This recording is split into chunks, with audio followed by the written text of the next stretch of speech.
if you plan on doing your own brakes, I'd recommend getting something like this at minimum. This is a Mighty Vac.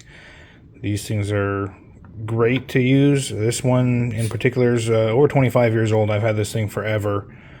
But if this is just a minimum thing to do it by yourself. They do have power bleeders and everything else, but you can find these for fairly cheap and they work great. As you can see here, the fluid looks almost black from up here, and I always make a little tray out of cardboard. If you don't know, brake fluid will eat through your paint, so I always make like a nice little tray out of cardboard to catch any kind of drips or anything. Cardboard's nice because it just kind of soaks it up. It will run out if you pour it, but throw some cardboard, maybe a couple rags under there to save your paint at minimum. There's a little screen you got to pull out there. That way you can reach in there, and then additionally, you might have to have like a little adapter, smaller hose than what comes with the Mighty Vac to go into that little thing to suck out the fluid if you're kind of low like I am here. There's a float there that not the easiest to remove, and you probably don't want to remove it. One thing to note, don't always just top off your fluid. Brake fluid systems are a sealed system, so if you're low, that typically means you're kind of running low on brake pad. So one big mistake that I see oil change shops do, people who don't really know about cars, is they top off all your fluids. Your coolant, your windshield washer fluid, your power steering, and then they top off your brake fluid. But what happens is if you top this off and then you go to change your brake pads and you compress your calipers, then this actually overflows and you get brake fluid poured everywhere, and it's not a good scenario.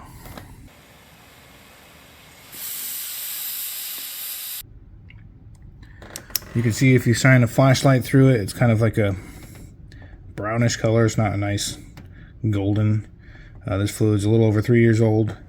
Like I mentioned, you'd want to replace dot 3 every 3 years or so, especially in a humid environment like Florida, like here. I always keep a spare spool of small vacuum line like this. That way I can make adapters specifically for brake bleeding, because these things fit perfectly over the bleeders on the calipers as well. So as you can see, that fits down in that little hole perfectly. That way we can reach the bottom of the reservoir and suck out the old stuff. Otherwise, if you pour in the new stuff, it's just going to mix in there. It's going to take longer to bleed out. So here I try to suck out as much old stuff as I can.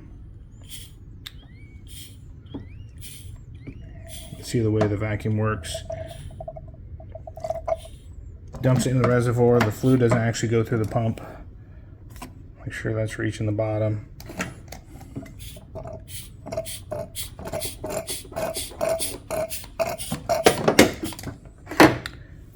See if I could reach the other side.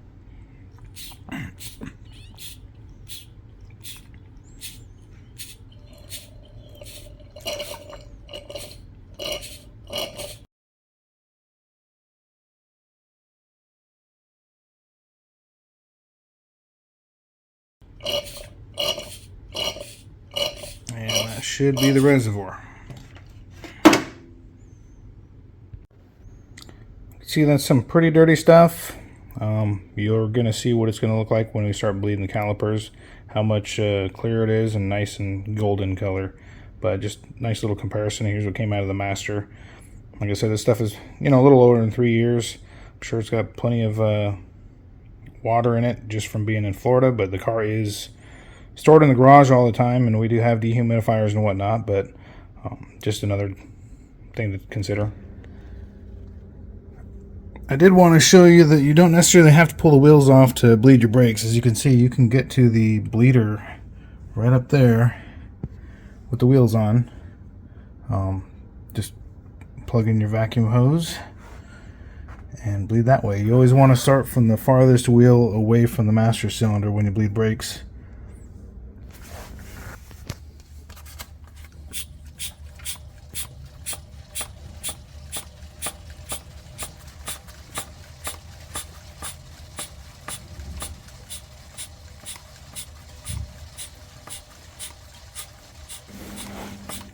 You'll know you're getting close when you see A little bit of mix.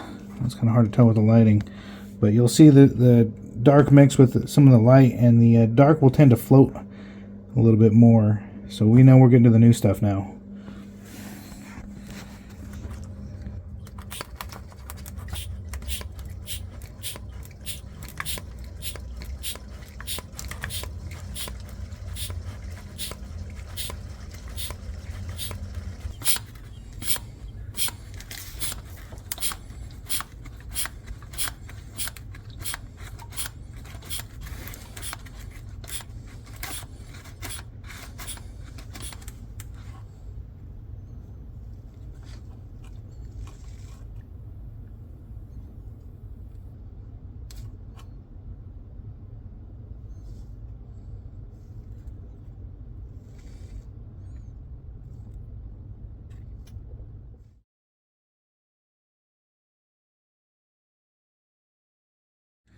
While you're at it, you might as well bleed your clutch. Use the same brake fluid.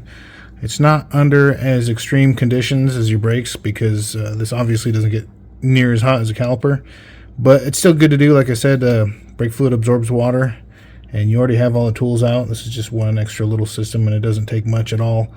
My setup probably looks different than other 240s because this is a Z32 transmission, Nismo slave to help out with the. So after you get done bleeding, you can see the difference between the color. Now you got a nice golden color, no longer brown or reddish. And notice how I did not fill it up to max. I filled it up to where it was before. Like I mentioned, if you fill it up to max and then you go to replace your brakes and compress the calipers, it'll overflow and you'll get a nice spill. So I got a video coming up with some brakes, and we'll continue there.